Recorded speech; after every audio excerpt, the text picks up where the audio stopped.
Hi friends, and welcome back. Check out this bad boy of a question. Simplify this expression. So we've got 3 plus root 5 on 2 minus root 5. And we want to give our answer in the form of a plus b root 5. Okay, let's do this. This looks pretty fun. This looks challenging. Feel free to give this a go. If you're feeling confident, if you're feeling good, type in your solution in the comment section. I want to hear from you. Let me know what you reckon A and B is, and we're going to do this together. So step one, let's write out the equation. So we have 3 plus root 5 all over 2 minus root 5. So whenever you have something like this, we look at the denominator and we want to rationalize this.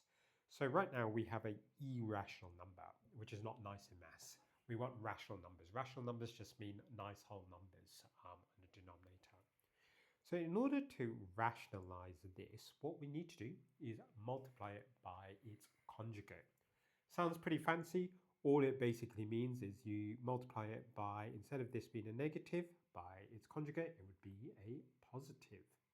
So let's write that out. So we're going to multiply the denominator by the conjugate, which is just 2 plus root 5. And the reason you do that is because when you multiply this by its conjugate, it becomes a rational number. And whatever you do in a fraction, whatever you do to the bottom of the fraction, you have to do to the top. So if we're multiplying the bottom by 2 plus root 5, we have to do that to the numerator as well. Okay, let's just write that out. So when you multiply fractions, it's just numerator times numerator. And I'm just going to write this out in brackets first. So we've got 3 plus root 5 multiplied by 2 plus root 5. I'll just give myself a bit of room. So 2 plus root 5. And then in the denominator, you just have that times that.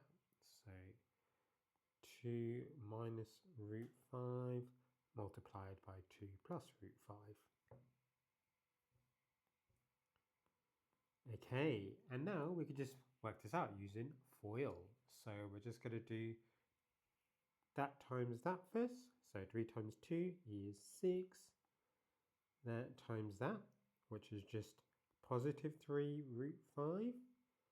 That times that, which is 2 root 5, or positive 2 root 5. And then this one's a bit trickier, root 5 times root 5. So two ways to think about this. Root 5 times root 5 is you could just multiply out the denominators. The things in the roots. So 5 times 5, which is 25. So it will be root 25, which is 5. Or a lot of people could do this in their head. Root 5 times root 5 is just 5. Okay, and then the denominator, let's do that. You're going to do that times that first, which is 4. That times that, which is positive 2 root 5. That times that, be careful of the signs here, is negative 2 root 5. And then finally, that times that. So remember we said root 5 times root 5 is just 5. So if you got neg root 5 times positive root 5, you would just get negative 5. Okay, we're nearly there. Let's simplify. So in the top, we've got 6 plus 5, which is 11. Okay, this one's a bit confusing. 3 root 5 plus 2 root 5. It's kind of like saying 3x plus 2x, where x represents the root 5. So if I told you what's 3x plus 2x, straight away, most of you could say that's 5x. So it's the same thing. So if I asked you what 3 root 5 plus 2 root 5 is, they're both like terms. So you could just do the 3 plus 2, which gives me that 5. So it's just, instead of 5x, 5 root 5, because that x represents root 5. Hopefully that makes sense. So when we collect those two, we get 5 root 5. Okay, let's do the new denominator. So we have 4 take 5. 4 take 5 is minus 1.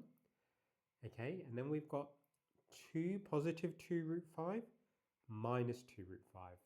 So hopefully you could see that they're exactly the same, just opposite, so they would cancel. So we're basically just left with 11 plus 5 root 5 on neg 1. And that means you could just divide that by neg 1. So 11 divided by neg 1 is negative 11. and that by that. So 5 root 5 divided by -1 is negative 5 root 5. Beautiful. And remember, we wanted it in the form of a plus b root 5, right? A plus b root 5. Therefore, a is negative 11 and b is negative 5.